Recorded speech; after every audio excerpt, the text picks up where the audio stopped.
අයිබෝන් ගයිස් ඔන්න ඔයාලා එක දිගටම එක මිටට ඉල්ලපු ඒ how to වීඩියෝ එක අද මම අරන් ආවා. Alright, settle down now. We've got time. Call එක ආවේ පොලිසියෙන්. කට උත්තරයක් ගන්න එන්න කිව්වා. Look at me now! It's over there! Help! Anybody out there? Help! Water! Water! මතකද ඔයාලා දැන් දැක්ක කෙනා? එයා හෙක්ටර්. ඇත්ත කෙනෙක් නෙමෙයි.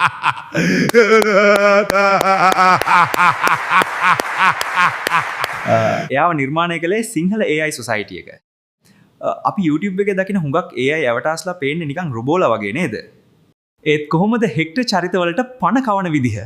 අද මම ඔයාලට පෙන්නන්නම් තාත්තික හුස්ම ගන්න ඇවටා එකක්. ඒ කියන්නේ හෙක්ටර් වගේ චරිතයක් හදන විදිහ.